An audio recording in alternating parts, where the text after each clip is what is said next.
Good morning from Pennsylvania in the United States. And good day to all of you from wherever you are across the world. How cool is that I get to say that across the world, that so many people have come together to support the autistic community and to learn today. That's awesome. So welcome to day 2 of Understanding Autism through the Actually Autistic Lens Conference. We're so excited for another amazing day. I want to acknowledge that I'm a new face to you today. My name is Kira Dwyer. I am the Education Program Coordinator with the TRIO Training Academy at the Pennsylvania State University. I am located on our University Park campus in State College, Pennsylvania in the United States.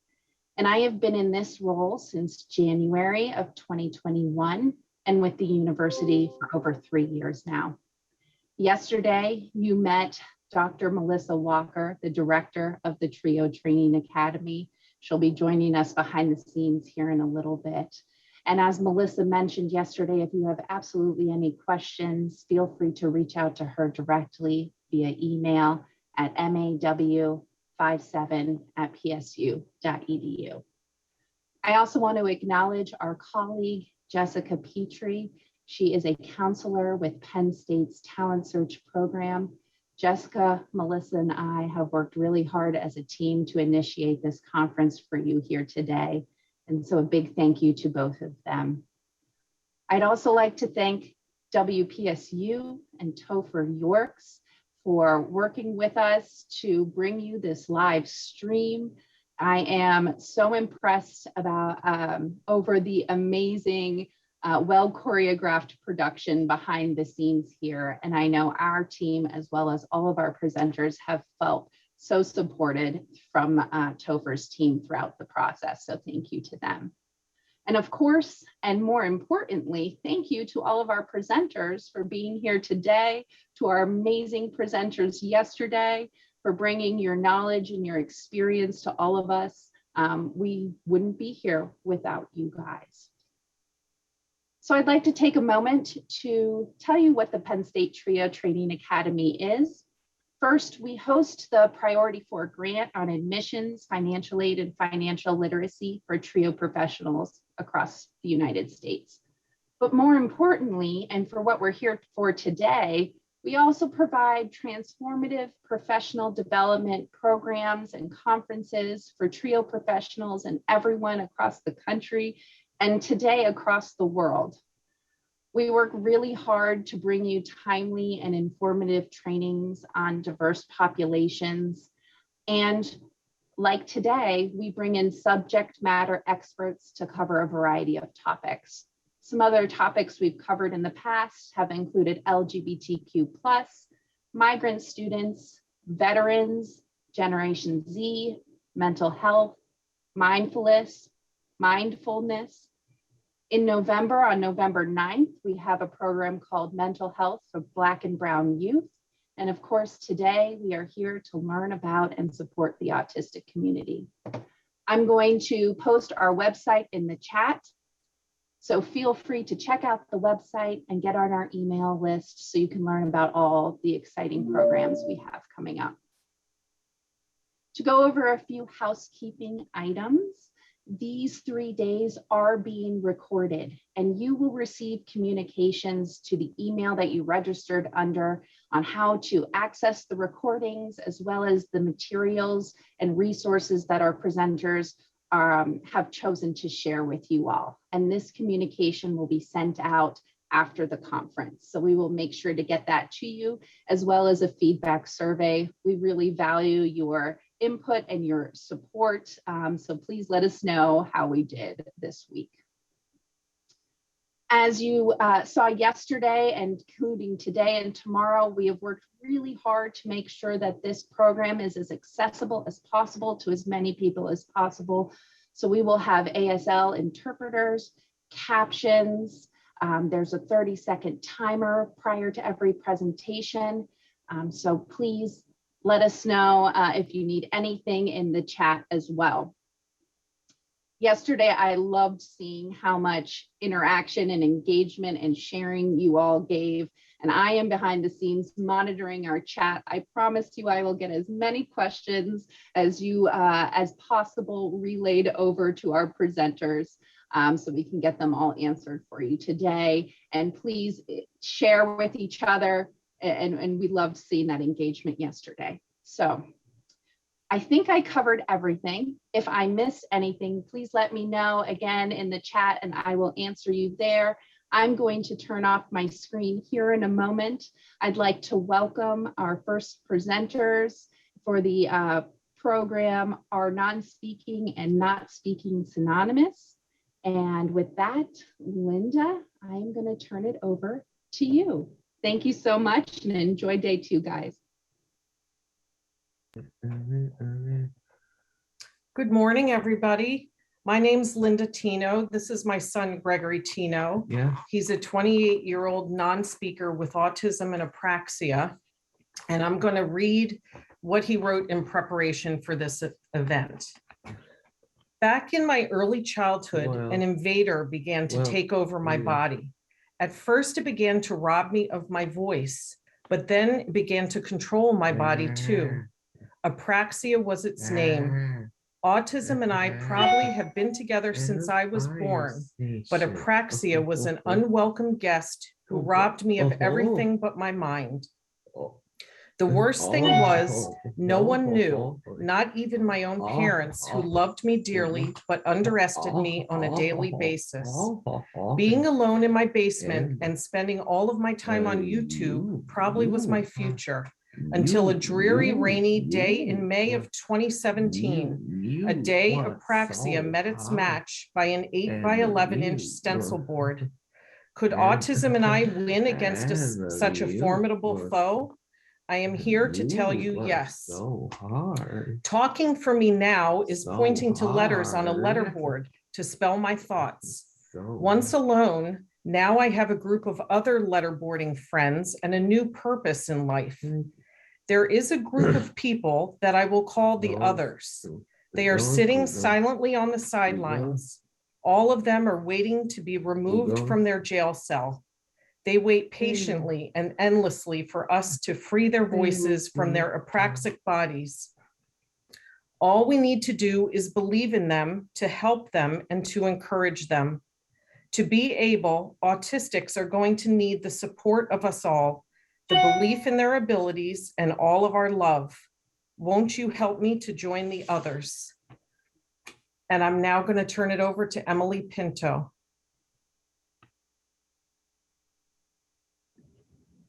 Good morning, everyone. My name is Emily Pinto. I'm an S2C practitioner. I'm also Brian Fode's communication partner, and I will be reading his intro for all of you. Good morning, everyone, and thank you for joining Gregory and me. It is exhilarating to be here with you. My name is Brian Fode, and I lived my first 24 years in a prison of silence. I had listened all those years and had much to say. However, I did not have the ability to speak, nor did I have access to a reliable form of communication. Therefore, I was classified as uneducable. While it is documented that I graduated, the reality is I aged out of the school system. This trajectory dramatically changed in May 2016 when I was introduced to a method called spelling to communicate, also known as S2C. S2C is my primary form of communication and has opened boundless opportunities. I want to make clear that even with communication, I am still autistic. Being autistic and being Brian Fode is a symbiotic relationship. Learning the S2C method took hours and hours of practice. There were dark and difficult days, but I was determined and I was surrounded by a support system that patiently persisted in nudging me forward. As we embark on today's presentation, what I ask of each of you is that for the next hour, you keep an open mind and allow curiosity to control the driver's seat. Gregory and my goal is to answer the burning question: are non-speaking and non-thinking synonyms? As our video is queued up, I wanted to disclose that since Gregory and I are unable to speak, we have asked Tom and Emily to narrate our words. Tom will be reading Gregory's words, and Emily will be reading my words. All of the words you hear were written by us, one letter at a time. Enjoy, and we look forward to welcoming your questions following our video presentation.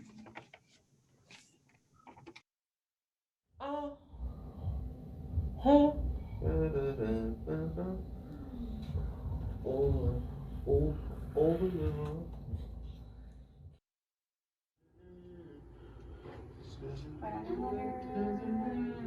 can picture them cursing.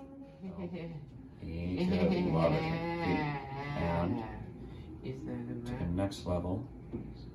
Good. And Bunker Hill to the next level toll.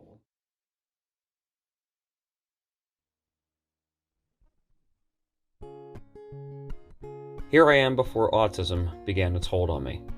I was beginning to say words, play with toys, follow direction, and I was the apple of my parents' eye. I had a bright future ahead. Babies are a welcome addition in people's lives, but having autism isn't. I was loved even though I was not going to be typical. Thank goodness for that.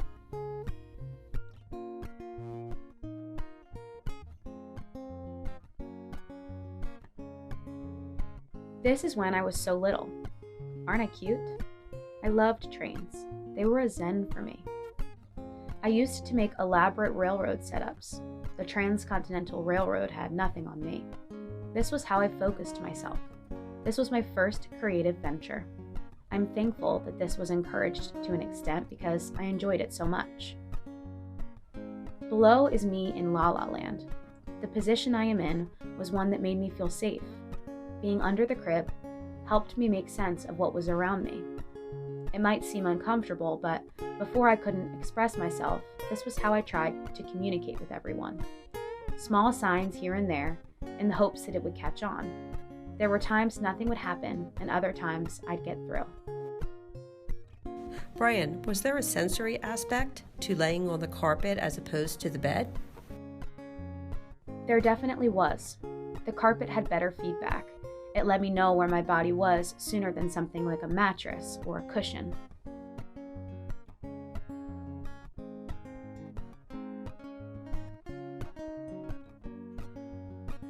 During this time in my life, I was aware that something was happening to me. I began losing milestones, and what words I had were now difficult to say. I was scared, and didn't understand why this was happening, and I was unable to tell anyone what I was experiencing. It appeared that I was naughty in my behavior, when instead I was a poor boy who had an alien invading his body. Terrifying doesn't begin to describe it.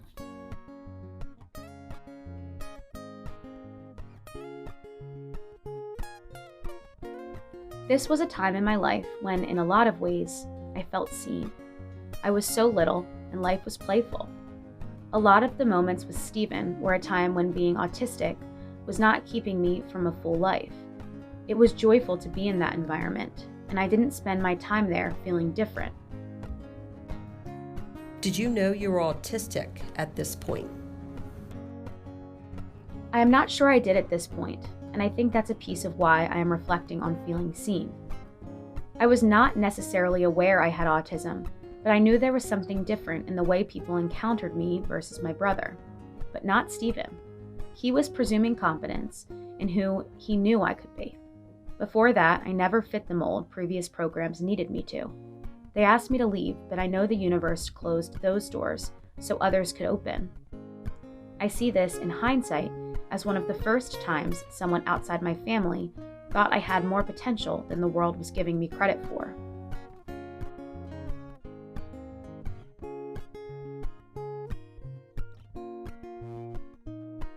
It is that classic autism thing.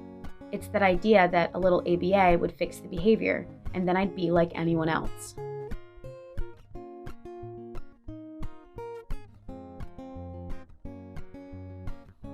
During this time in my life, I was loved but underestimated in every possible way, not only by my family, but also teachers and therapists. I understand why, because I couldn't show them I was in here. I have a younger sister and brother who always took second place to my needs. I have a loving mom and dad who were overwhelmed with how to help me. It was a stressful time for everyone.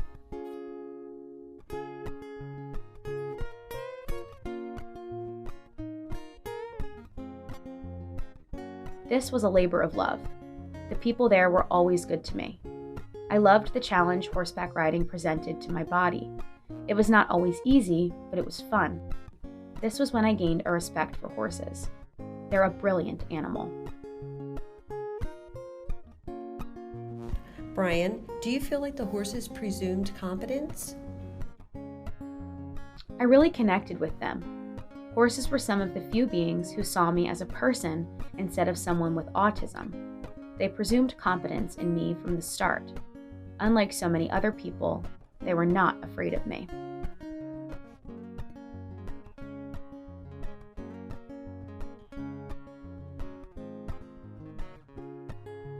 During this time in my life, I remember going to a special school for autistic students, and although they were caring teachers, again, I was underestimated in everything.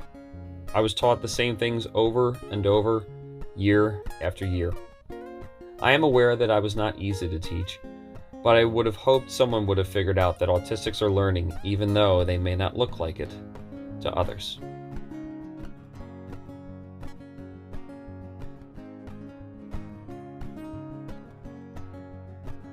This was after life changed for me. More people outside my immediate family and friends took notice of me. They saw how I wanted to be a part of things in my own way. Participation did not require for me to sit still and be quiet.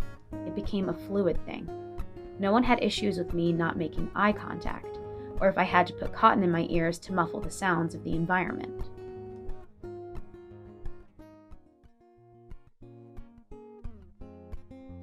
The worst years of my life were when I was in a school for older special needs students. I didn't think I would survive. I was babysat every day and taught nothing. On many occasions, I was sent to the behavior room, where I was held down by large men who gave me bruises. Being in that school, I felt powerless and traumatized for years to come. I was able to get through that time by daydreaming to forget where I was. It was a very dark time in my life.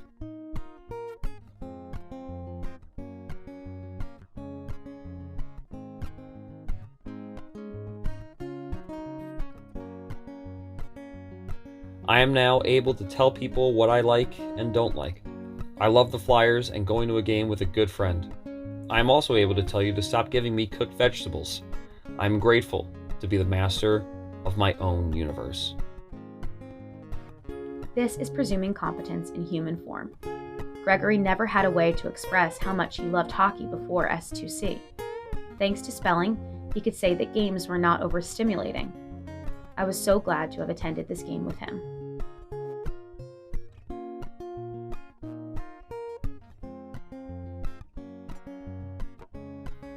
There was a ripple effect that came with people looking at my autism through a different lens.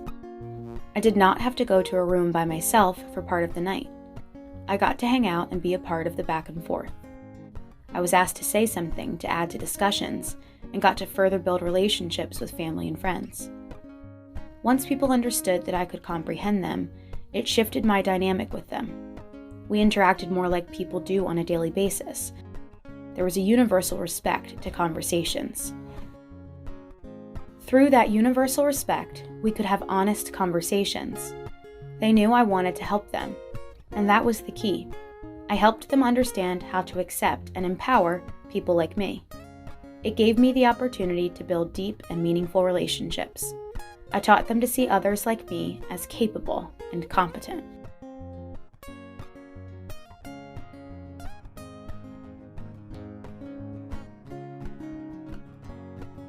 This is where life changed for the better.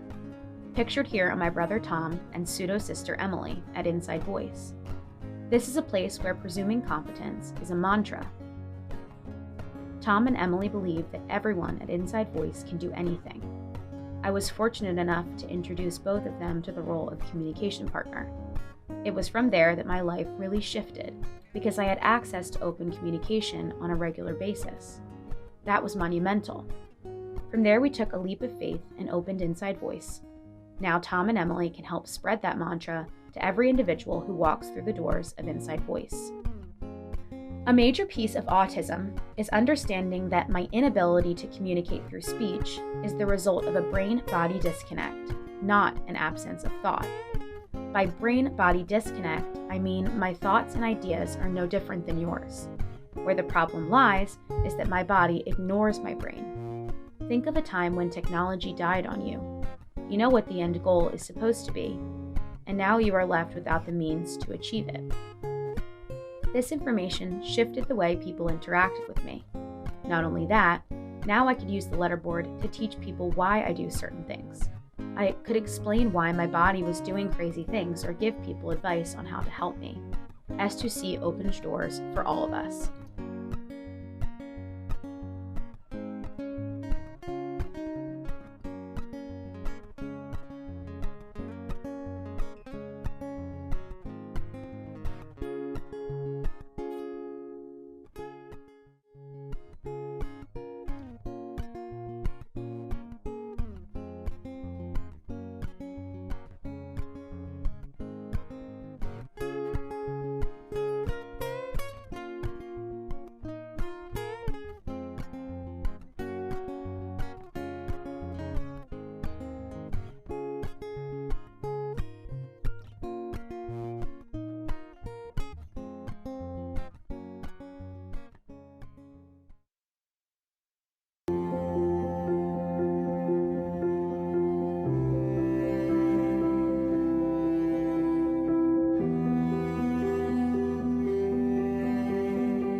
Non-speaking autism can be a lonely life, in which you are kept in a silent world and can't tell anyone how you are feeling about anything. If you are hungry, or thirsty, or tired, or cold, you have to wait for people to guess. For me and my friends, being unable to communicate made life almost unbearable. Our lives were saved by spelling to communicate in every possible way.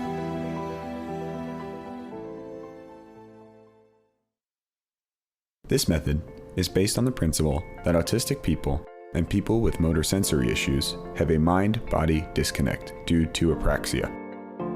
Apraxia means the person cannot perform purposeful actions. The thought is there, but the brain cannot make the body do what it wants to do. Spelling to communicate uses the gross motor muscles in your upper arm to point to large letters on a stencil board. Gross motor activities are easier for someone with apraxia versus the keyboard, which requires fine motor skills and is more difficult. Ready? And go. S. Good. Initially, there is some verbal and gestural prompting as the person learns to control his body. A, C, E. Absolutely fantastic. Questions to be answered start off as simple, with only one correct answer, but become more abstract as the speller's skills improve. As skills improve, people graduate from a stencil board with large letters to one with smaller letters. Good. D then. Go right to it. D. R good. E then. A good. D dread. You're on fire. The next step is a laminate board. As fluency increases, prompting fades, and many times the speller can express himself without support. The last step with spelling to communicate is transitioning to a keyboard.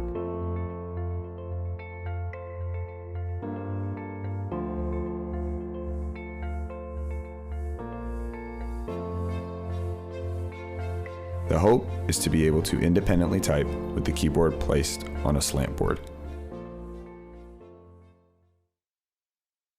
For me and my friends, it has been life-altering.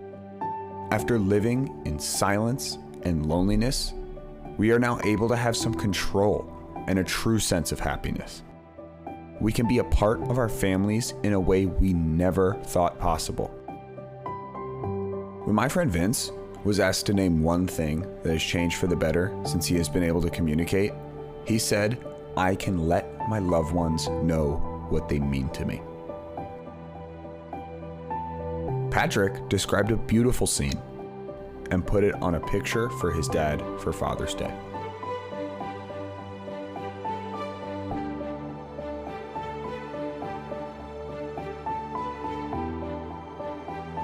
Shane told his parents he wanted to go to the beach.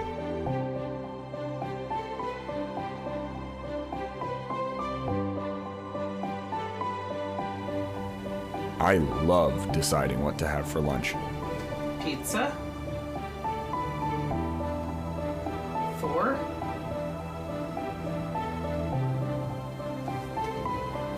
Lunch. Okay. Will says the letterboard helps him with his schoolwork.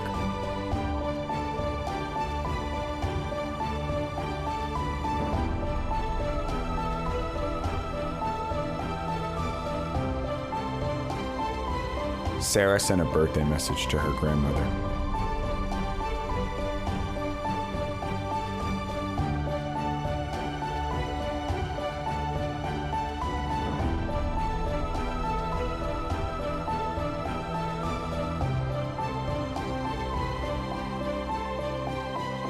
Ali, I love you with all my heart.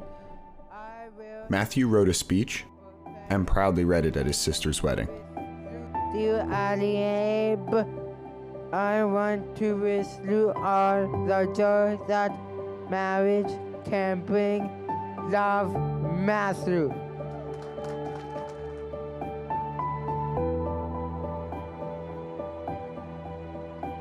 My friend Ben F. was able to tell his parents how much he appreciates them.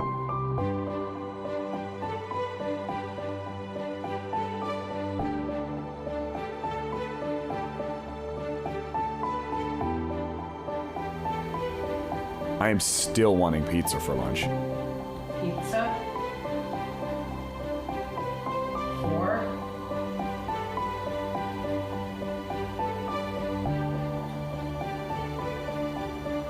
Again. My other friend, Ben C., told his parents he wanted a new wardrobe.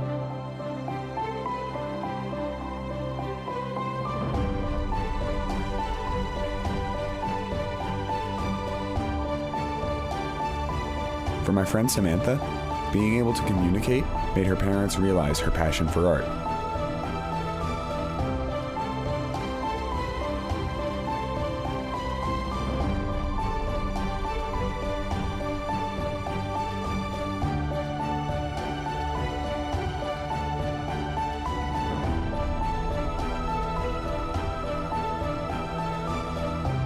Chris told his parents how much he enjoys having a catch with his friend Fred.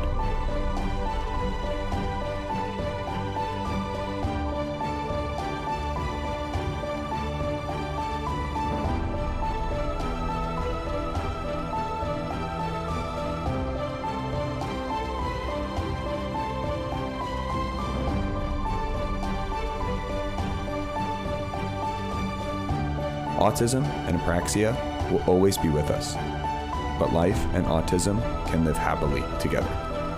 With spelling to communicate, we can move on to bigger and better things and live a more purposeful life. For me, I'm just glad I can ask for pizza.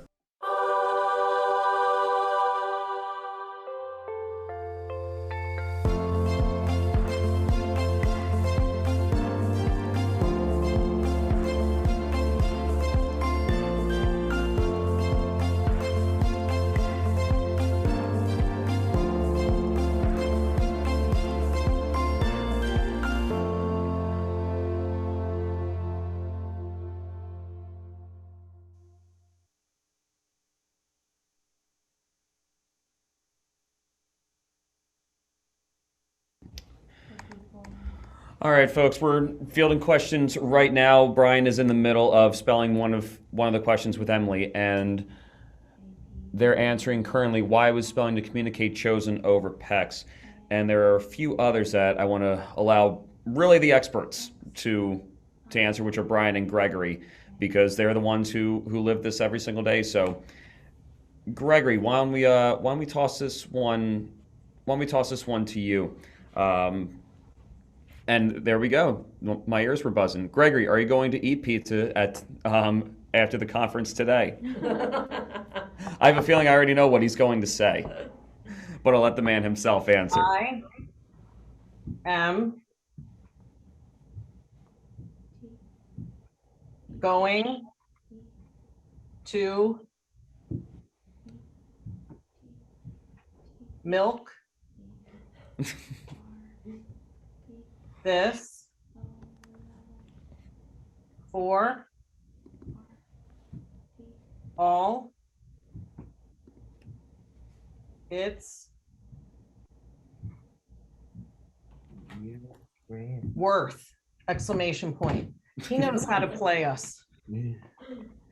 He's a man who knows what he loves. Oh, yes. So Brian is currently, I want to wait until Brian is done finishing his answer, but to answer the one question, how often ASL and other sign languages are helpful for non-speaking people? In my experiences, and I can only speak from what I've observed from my spellers, that ASL can help from time to time with communicating their needs, the needs being the needs of the non-speakers, but we've seen that spelling, as you're seeing what Brian and Gregory are doing right now, that is the more consistent and expressive way that they can communicate. Gregory, I don't know if you want to expand on that to lend a non-speaker's point of view, but that's what I have personally observed with the spellers that I work with. That's what Brian. Do you want to say about ASL? BOO. Brian spoke to that. Ow. He said That spells boo. ASL requires a high degree of fine motor. Fine motor is challenging for people with apraxia. The letterboard lets me fully express myself using gross motor.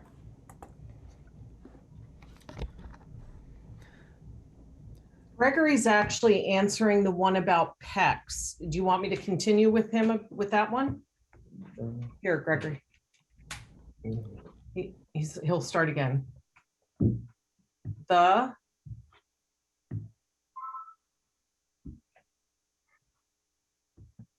reason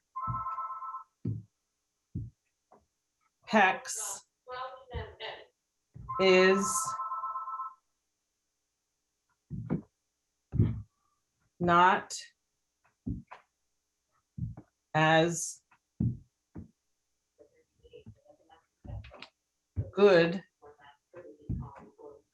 as S to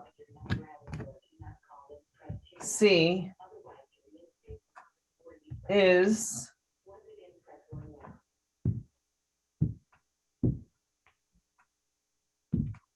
because Try make us it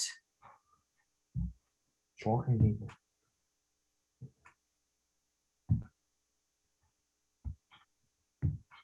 relies on the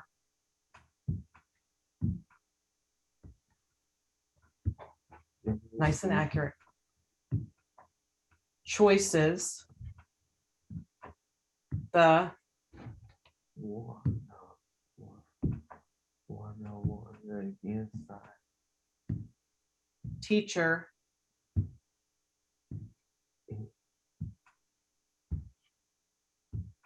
nice and accurate decides to give you. They have a saying about spelling to communicate, 26 letters, infinite possibilities. It enables them to say whatever they want to say, not what choices we give them.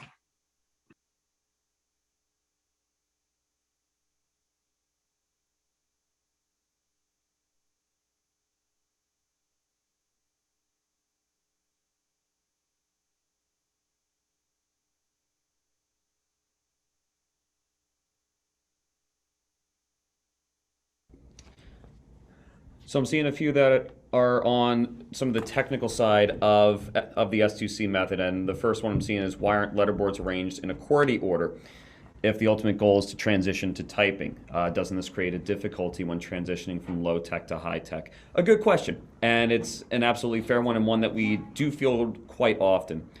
And the reason that we arrange the letters, or the reason that S2C arranges the letters in an A to Z format, is because it's very predictive. So, and it's more of keeping things in order. So if a speller knows that A is right there, B is right there, C, D, E, F. When they get to the laminate board, obviously that becomes more expressive.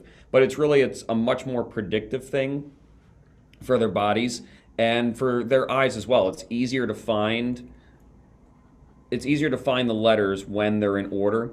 And then when we get to the QWERTY keyboard, most of our spellers can already type, but not in an expressive and purposeful way that they want to communicate.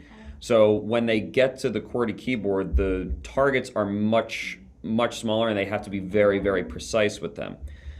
And in transitioning to that, we've already, as communication partners and the spellers, we've already established that purposeful, reliable, and those accurate points. So in transitioning from the A to Z laminate board to a keyboard, it's really very seamless. To be honest, really the biggest thing that we have to work through with our spellers is the accuracy.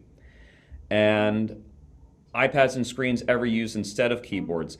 And we do use iPads as a monitor, but never as the mode in which spellers do spell, because glass just isn't, it's not a consistent, or really it's not really a consistent way to get the best out of our guys and gals. Almost kind of bring it back into our ballpark as the neurotypical people. Would we prefer to type out an email over a keyboard, or would we prefer to type it out over text or on an iPad? We're much more used to having that tactile feel, and keyboards and the laminate board are able to give us that tactile feel. Just going down the line here. Gregory just answered, can S2C be introduced at pre-K? Fire away, Gregory. He said, I think that all people can start as soon as they know their letters and can start to read. Gregory learned at 24. I often think it would have been so good for him if he started younger. I think he could have been able to start probably around age 5, and it's never too late to start either. Nope. We know of someone who started, he was 45, between 40 and 45 when he started learning how to spell, and he's thriving now. He's open, communicative in spelling, and the letterboard actually saved his life. Quite literally, it saved his life. He was able to communicate that he wasn't feeling well, and it was found out that this man had cancer, and he's still alive today because of the letterboard. I know Brian just finished a response, so I want to hand things over to him. So, and I think he kind of bunched a few of those questions together about, let's see, I'm going to go back and read them to do them justice, but I'm curious what the advantage of the letterboard is over an AAC device or text-to-speech. We also read him the question about considered using a speech generating device. I feel like it could be less fatiguing from a motor standpoint. Brian said, this is a piece of plastic that lets me build my thoughts one letter at a time, no limitations. This board can go anywhere.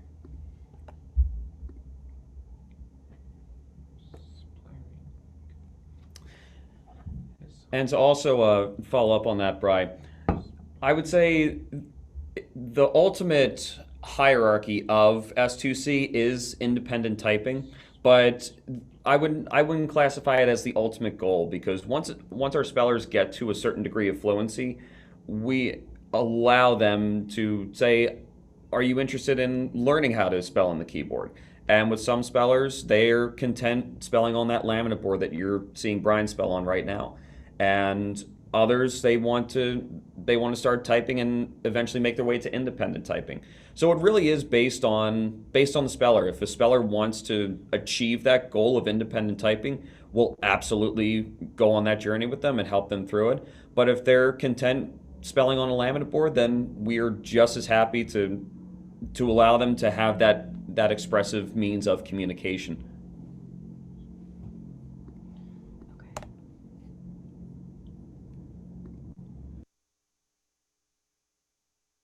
Yeah, I was gonna say, do you wanna hop on and spell with him for a little while? Yeah. Just so we both get screen time in that sense.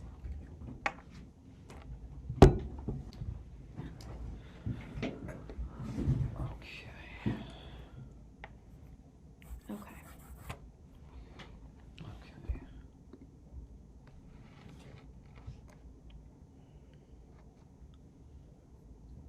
I know Gregory's working on an answer, so I want to allow him. I Some can speak space. to this question. How do you go about finding a trained communication partner that is not a parent? It's a simple answer, but a lot of it has to do with word of mouth. Just speaking to people who are interested, posting things on college campuses. For me, I was somebody who had been in Brian's life for a long time. I hung out with him in a peer sense, kind of just friends hanging out really for a long time. And then I was trained as his communication partner specifically, and now I'm in the role that I'm in. But it started as I was just somebody who spent a lot of time with Brian. This was even before going to any schooling for special ed or working with individuals with autism. So, connect with people around you who are interested, and who, I think what's key in finding a great communication regulation partner is you don't have to convince them that presuming competence is the best route to take. You want somebody who really interacts with this community of individuals in a respectful way. Gregory just spelled what we were talking about earlier. He said, I am currently learning the keyboard. It is incredibly difficult, and the letterboard is much quicker for me. I mean, I think he has told me he wants to learn how to do it, but honestly, when he works on his blog and doing the video, he could get his thoughts out much quicker on the letterboard, and he uses that for most of his creative writing. Yeah, that's good insight, Gregory.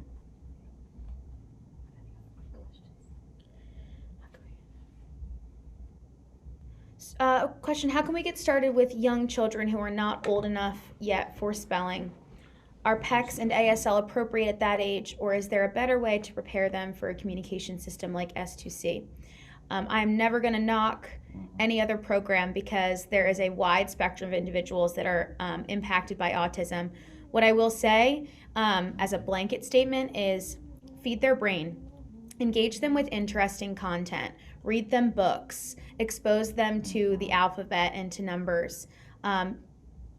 Educate them in the same age-appropriate way that you would a neurotypical child, because they are soaking in everything. They have said that to us in a million different ways, a million different times. We are like sponges to the world around us. So I think expose them to everything, feed their brain, and start that conversation of presuming competence as early on as you possibly can. Hey, I know that you're hearing everything that I'm saying. I know that you're understanding so much of the world around you. I think that could make all the difference in the world to those individuals. PECS is Picture Exchange Communication System. So you've seen them. I'm answering this question. Could you explain what PECS is?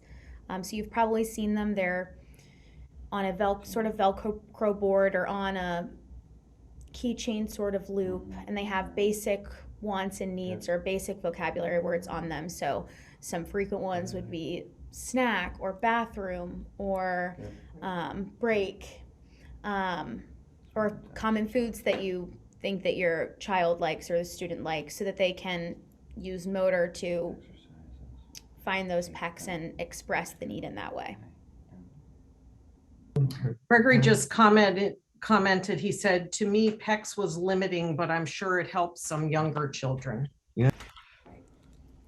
Where can I get information on how to teach students how to use a letterboard? My students are ages 7 to 11. I have letterboards in the classroom but need guidance on how to start.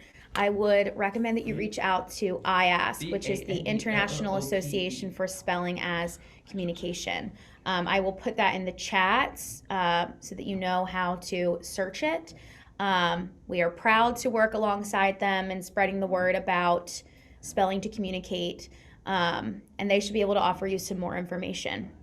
I will send the link to their website in the chat. Perhaps we can get that out to all of you.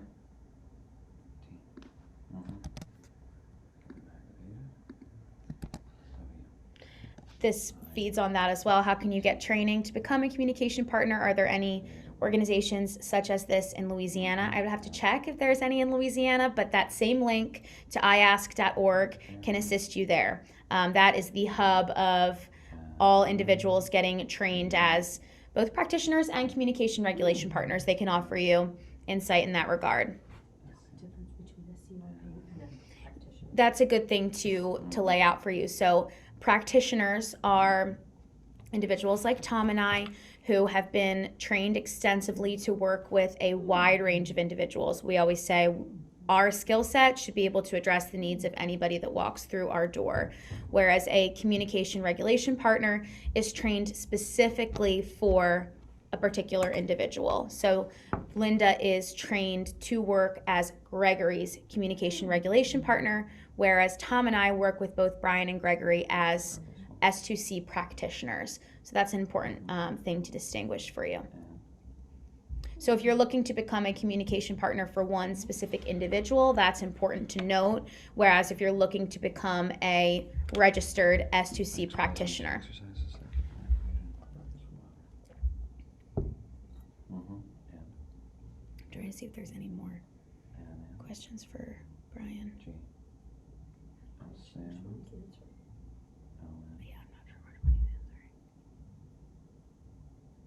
Getting started with S2C.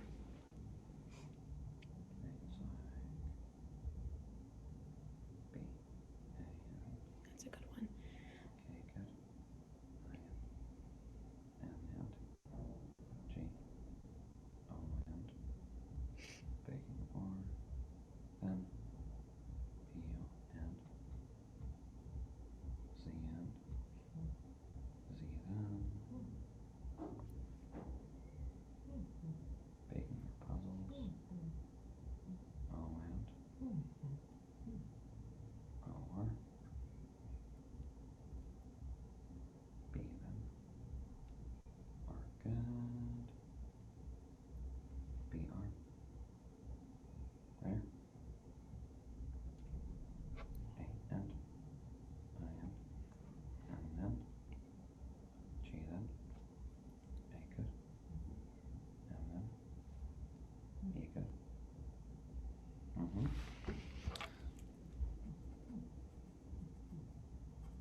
Emily, Gregory answered the question about how did you learn, oh, I lost it, but it said, how did you learn to spell? And he said, I learned how to spell by watching Disney sing-along videos. Yes. I could sense that was happening when he was watching those. Walt Disney has no idea what he did for us. Oh. Yeah. Somebody noticed that Gregory and Brian are spelling, but they seem to be saying things that are unrelated to what they're spelling. Is the speech just random? You guys can certainly speak better to what's happening in your brains than I can, but we refer to those as motor loops. Can I have him? Oh, go ahead. Yeah, absolutely. No, go ahead. You. Absolutely, you go for it. Live. My mouth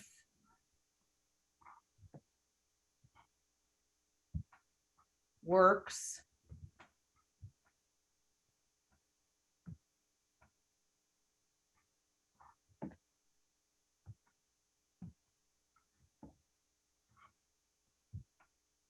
independently from my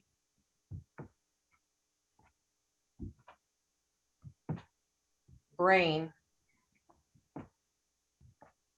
and I can't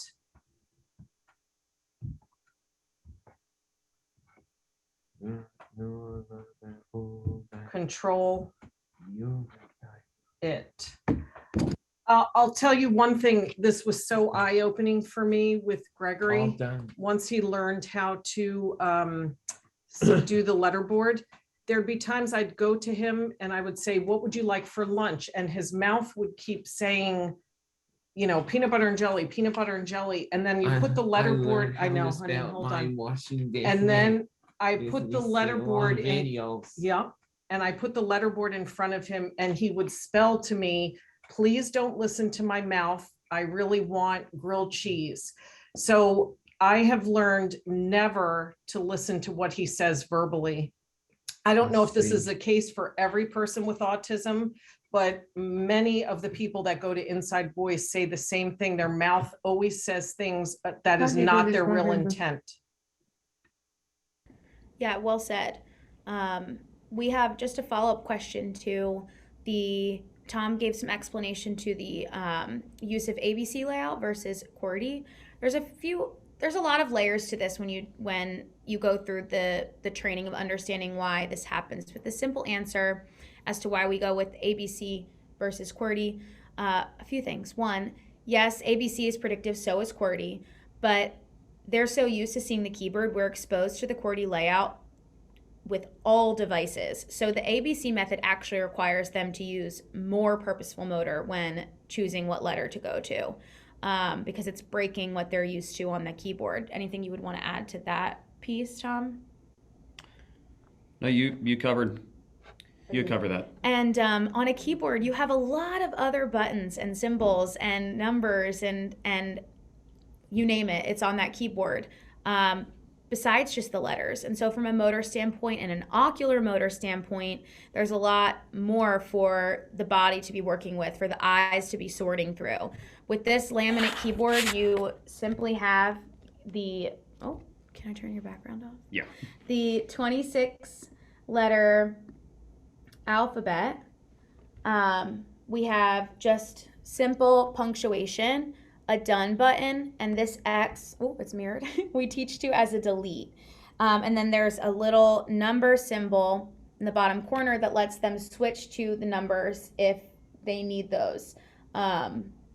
So it's really very, very simple. And the boards before the laminate that we use even remove the X button, the punctuation, the done, and the numbers, and it's just 26 letters. So we won't switch a speller to the laminate board until they have mastered the motor of a 26 letter stencil. They're moving from letter to letter with accuracy and full fluency before we're bumping them up to the laminate board. This is what a 26 letter stencil looks like. I hope that addressed your question a little more in depth. Do you want sensory boards? Here's the number stencil. Mm-hmm. And to come back to getting started in S2C, with PECs and ASL, are PECs and ASL appropriate, or is there a better way to prepare them for a communication system like S2C? And Brian had this to say: I'd expose them to exercises that get them activated in their purposeful motor. Things like baking or puzzles or brain games. So it's feeding the brain, but also Brian's complementing what you had just said, Emily, with getting the body involved as well. Yeah. The one thing I would love to comment is, ever since we've done this, we've realized the capability of our son, and we treat him very differently. On the outside, they may not look like they're paying attention or listening or understand. You have to assume that they do. I talk to him like I talk to any of my other kids. Before I was reading him Dr. Seuss. Now we're reading him novels. We're reading 1776 and Unbroken. And, initially when we first started reading, he had a hard time being able to sit to attend. He would wander around the room. You just keep reading. They're listening, they're paying attention. It may not look to you like they are, but they are at all times.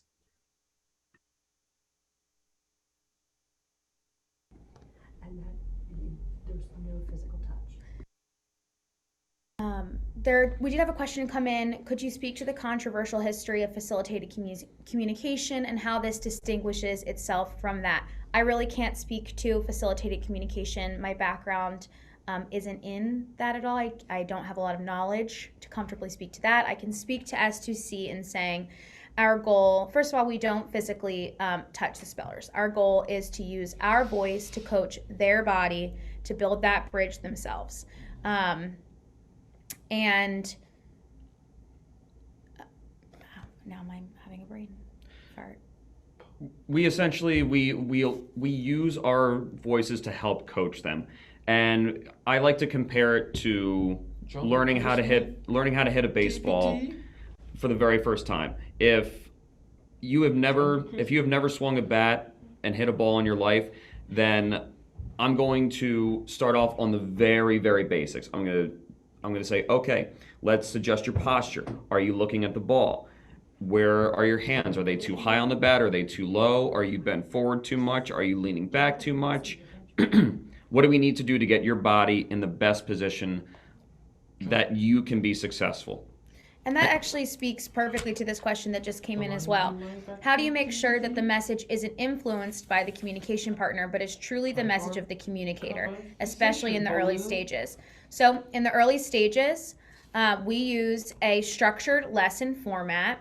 I'm sure that many of you are familiar with Bloom's taxonomy. We start by asking questions with only one known response. We're focusing on keeping the cognitive task low because the motor task at that point is high. They are learning something brand new. The motor of tracking letters on the letterboard with their eyes and poking it with a pencil in their hands. So, for example, I'm going to read them in a paragraph. The Eiffel Tower is located in Paris. And then I will ask them that question. The Eiffel Tower is located in what city? And they're going to spell Paris. There is no other answer that we're asking them to spell. So there is no influence because both parties are on level playing ground. We know exactly what that right answer is. As they build better fluency, they become more accurate with their eye tracking and poking of those letters. We can increase the cognitive demand, the questions that we ask, so we can expand it to semi-open, words with more than one singular response, and trust that their body is going to accurately take us to the letter that they want because we've coached that. We've coached them to tap into that purposeful motor. So again, that I like to refer to it as the cognitive motor seesaw. You're always looking at the cognitive demand versus the motor demand. And eventually you get to a point where these individuals can answer more cognitively challenging questions because the motor of pointing to letters on the letterboard has become easier for them. Those neural pathways have become myelinated, so they're easy to cross back and forth between those two things. How can we advocate to have S2C? Okay. Can I have Gregory answer that one? He was starting to answer it. Please do. He's answering, how can we advocate to have S2C taught in schools? I am on an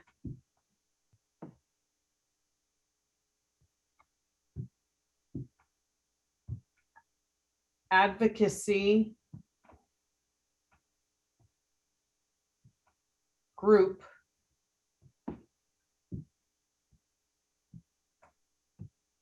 called, nice and accurate, seen in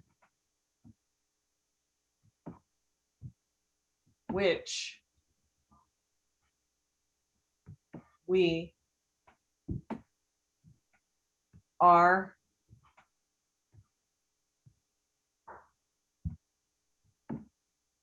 working on this In all. currently. He's in a group. There are 7 non-speakers that we just started this group a year ago. It's SEEN, Spellers Empowering Education for Non-Speakers, and that's their goal that we've been working on. Unfortunately, it's going to take a bit. What I have found in our travels is for whatever reason, a lot of the teachers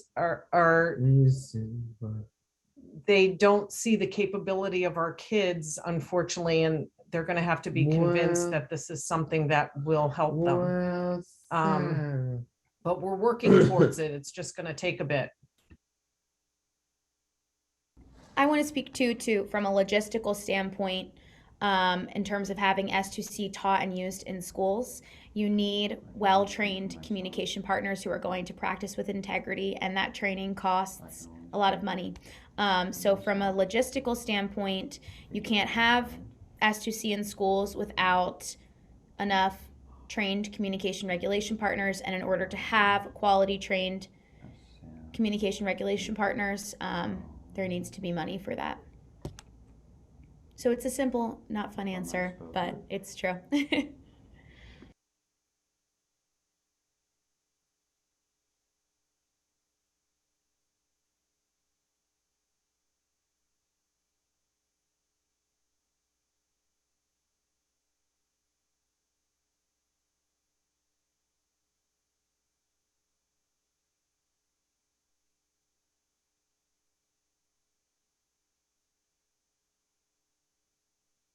Linda, do you want to answer that one that just came in? Brian's working on a different question.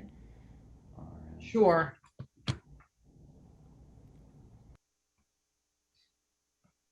I am here to tell you that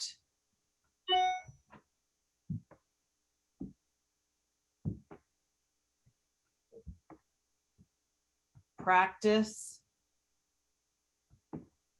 is the only way to help! Exclamation point. Yes, it took me a year to be able to be fluent with my son. There were so many times when I would say, come on, let's go do a lesson.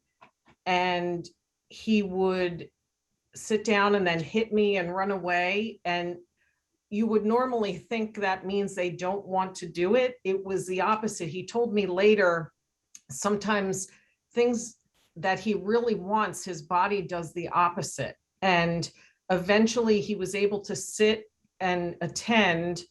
And it took me a year of practice. So you just can never give up. And now I literally cannot keep up with him. He writes a blog. He wants to write on it every single day. I mean, if I don't have time to spell with him, the other day he guilted me so bad. I said, Gregory, I don't have time to do it right now. He goes, oh, so you're going to make me be a non-speaker today? So, I think with practice, hopefully everybody will be able to do it. We say practice makes permanent. So we are rigid about the way that we train parents working with their children. We we'll tell parents, use lessons. Lessons exist for a reason. They give you a structure so that you can build those skills, so that those skills are strong. Think about it like buying a home. You could have $1 million house on an iffy foundation, and that house is going to be worth nothing. So if you build a really, really, really strong foundation with your spellers in those less shiny, glamorous type questions, those known response, those semi-opens, you're building a really strong foundation so that when you get to the point where, for example, Linda and Gregory are, Linda knows that Gregory is going to take her to exactly the letter that he wants. And she can follow him without any doubt or hesitation. That's what's key. Training is key, and lots of practice to make good skills permanent. Do you mind if Gregory answers, how did he and Brian meet? Do you like to do things together besides hockey? No, go for it. Did Brian answer a question? Yes. I think Brian did answer a question, sorry, really quickly, while I was busy talking About speech, the one that Tourette's. about I have autism. I have Tourette's and autism, and I am wondering if you feel that your mouth words are akin to verbal tics. I often argue with myself when my tics say one thing, but those words are meaningless, such as when I tick yes, but then forcibly say no because I really mean no. So Brian shared his thoughts on that. And Brian said, I can only speak for myself, but my spoken words are not always reliable. They are like hiccups. So Gregory just spelled, I'm so glad I met Brian, exclamation point. He is a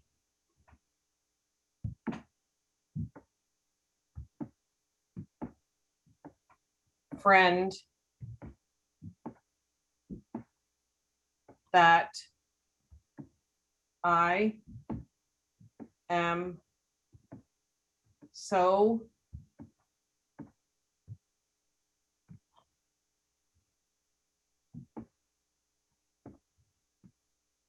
indebted to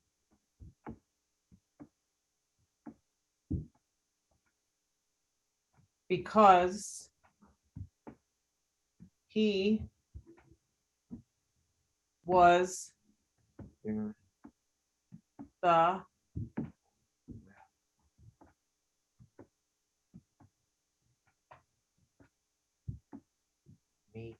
mastermind behind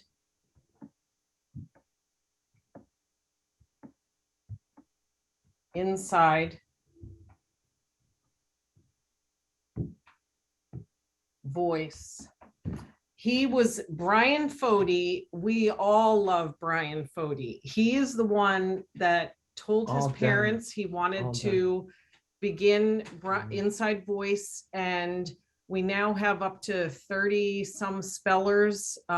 He has changed all of their lives, and we love doing stuff together. This weekend, Brian and Gregory are going on a hay ride. And then we have a group walk with all of our spellers where we're going to spend some time outdoors and have fun together. They see each other quite a bit, and they're all very good friends. They do book club together and everything else.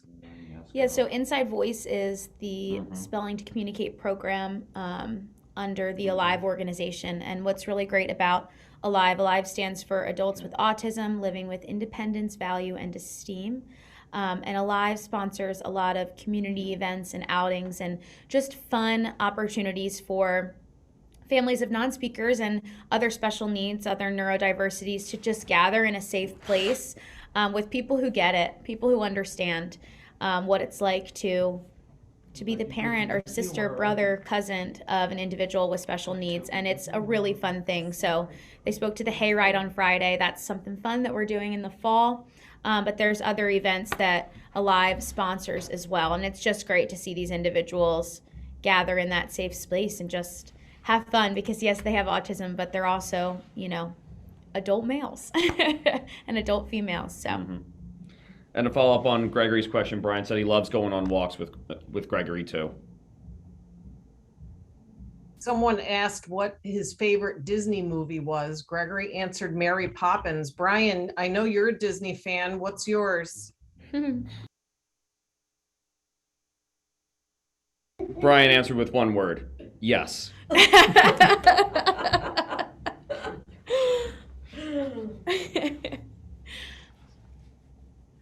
We're showing our age. Nowadays, they answer Frozen. Yeah. Right, that's true. Any other questions? Okay, let's see.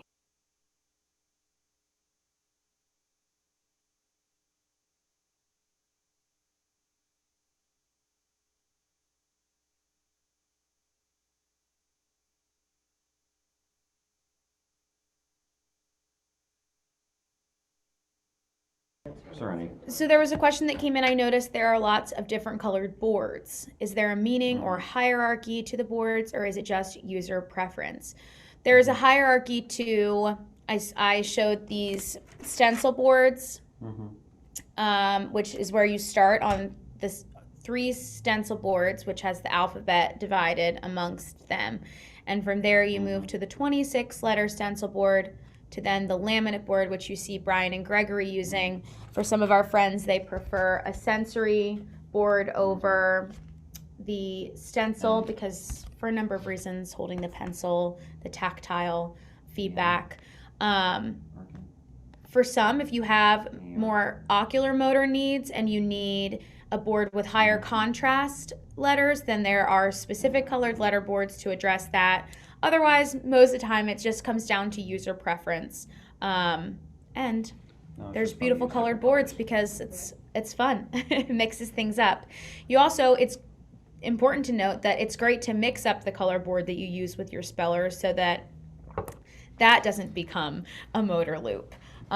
It's best to mix this up in regards to the lesson topics that you're using, the letter board that you're using, so that they don't get too fixed in one pattern or routine. Because as we know with this population, routine and things like that can become rigid in a way that doesn't serve them. So we try and find a balance with that. There is also the clear board that you use sometimes for presentations. So you guys could see on the other side what they're spelling, but unfortunately, Gregory says he doesn't like using it because it messes with his eyes and he can't see the letters properly.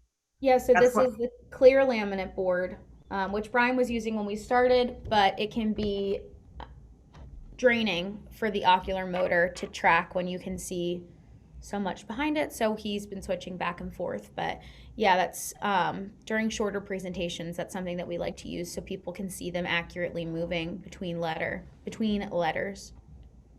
There was a question about what SEEN stands for. It's Spellers Empowering Education for Non-Speakers. If anyone tries to look us up, we're so new, we do not have a Facebook page yet or anything, but we're working on all that. Get started. There was a question about, do you have a link to S2C resources so I can print the letterboard and beginning lessons? There is a great website that exists called Spellers Learn, and I can link that for you. That's a great resource for lessons. And you can purchase a set of stencils to get started through Growing Kids, but I would also inquire with a trained practitioner to aid you in the process of getting started. It might look simple, but it is intricate. So it would be great for you to have some support in getting started. I can send again the link to iask.org. That's a great place. That's the International Association for Spelling as Communication, a great resource for potential resources in your area, trained practitioners. But they also offer support in terms of virtual coaching as well. But again, I would really recommend getting connected with a trained practitioner to help you get started. Practice makes permanent. So it's really easy to build bad habits and it's very hard to break them. So having support from a trained practitioner would be really helpful. I will send those links again to Spellers Learn, to a website to purchase a set of letter boards. Someone asked a very nice question. Where can you find Gregory's blog? His blog is on WordPress. It's called The Autistic Mind Finally Speaks. And I know Brian also has a blog. What's the name of his, Em? The Boy Who Learned to Speak Without a Voice. That's WordPress also, correct? Correct. We can send the link to those as well. And then someone asked Gregory, are you working on any books? He's working on his third book, actually. He wrote 2 that we self-published on Amazon.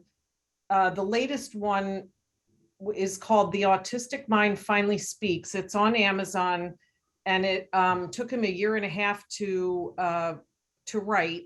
It talks all about his experience with autism, why they do what they do. It's very informative, and it's also illustrated by 4 of his non-speaker friends, Brian Fody being one. There are beautiful pictures in there. And he's actually working on a children's book that we are going to have published probably within the next couple weeks.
Gregory just answered the question about bonding with other people with autism. He said, I think I am able to bond very easily with other non-speakers because they understand me.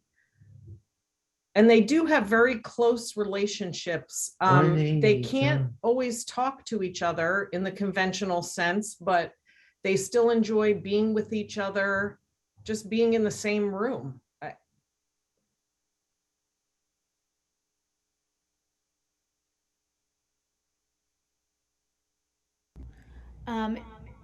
He calls himself an autistic, but not a person with autism. There was a question. How is that happening? There was a question about, do you each have a preference for identity first versus person first language? Autistic person versus person with autism, or person on the spectrum? Brian said, I call myself an autistic. I call myself an autistic. Gregory's going to answer that one. Anything I you help support you about communication better. Communication better. call Mhm. nice and accurate myself Mhm. Other than autistic T and LN. to but I am Robert. not Other than talking to me. Oh, I am. Okay. Other than talking to me like. concerned A. And if A-N. Aladdin. Y. others N-M. call Another question. me B. that's good.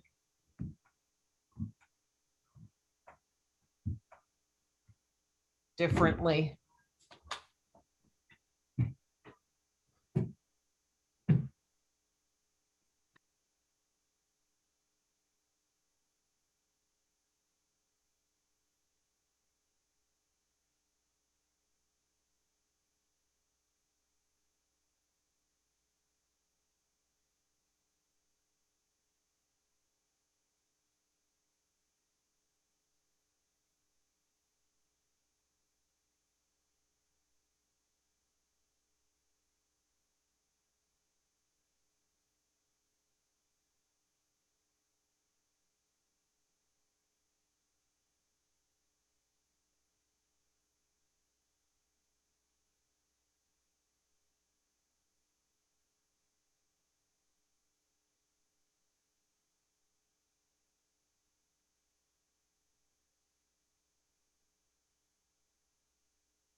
Brian's just working on finishing up a question.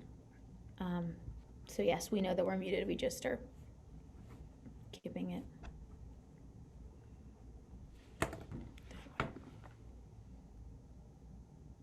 Okay.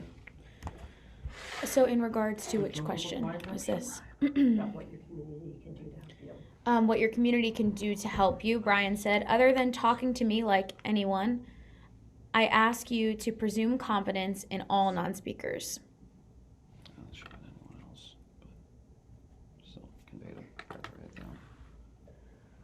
down. There was a question about how do you establish non-influence during your trainings. Again, it goes back to the same answer about we use lessons as a format so that when you are first teaching the skills of fluency and accuracy and pointing to letters, that there is no gray area, and you're moving through Bloom's taxonomy from those known response questions to those more creative questions, as their motor reflects a readiness to answer such questions with accuracy. So we establish non-influence in our trainings by using lessons and also making sure that as communication partners and as practitioners that we are going in with a blank slate. I am not coaching the thought, I am coaching the body. I don't need to know what they're going to say to be able to provide support to their motor. And that is critical. We drive that into the brains of our communication regulation partners and other practitioners. We are not coaching thought, we are coaching the body.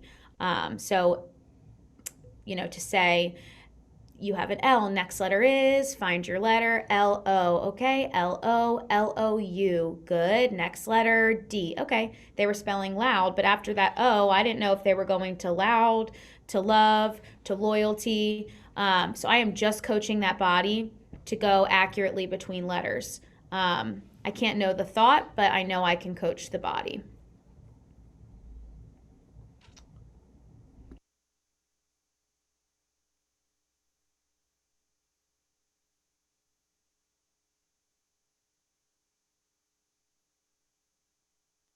Gregory just answered the question about how speakers can help the non-speakers.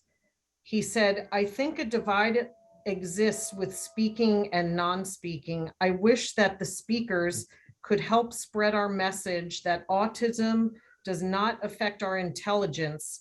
It is a motor disorder.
Brian is going to answer this question about what are the strategies taught to spellers when they need to get attention to speak or share, such as when both presenters were on the camera together.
Gregory wants to have a closing thought, I guess. So Brian's working on a final question that will make sure that'll be our last question. Gregory, if you want to share any final thoughts as well.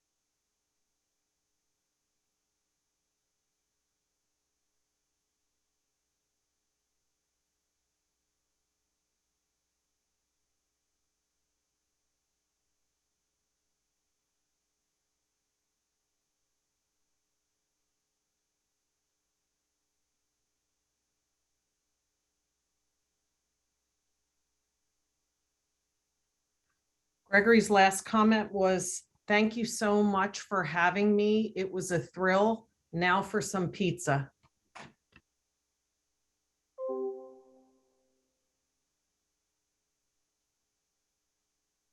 Okay, so far Brian said, I have ways of demonstrating I'd like to say something, and he'll just finish spelling this one out live. M-N-Y, good. F, good. A-N, M-I-N-L. Y, my family. A-N. And then, my family and. F, good. R, good. I, E. And then, D.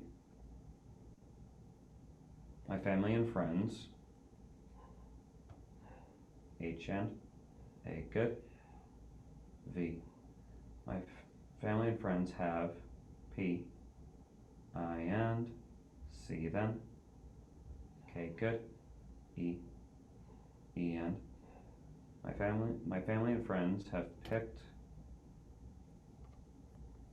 up O. Have picked up O-N. T and. T then. Home stretch. You got it. Have picked up on those. C and. You good. E and. My family and friends have picked up on those cues. And done. Okay. I'd say thank you. Thank you so much, everybody. Bri, thanks for all your insight. Glad to see all those. Hopefully you guys can walk away with one thing in mind to presume competence. Thanks for having us.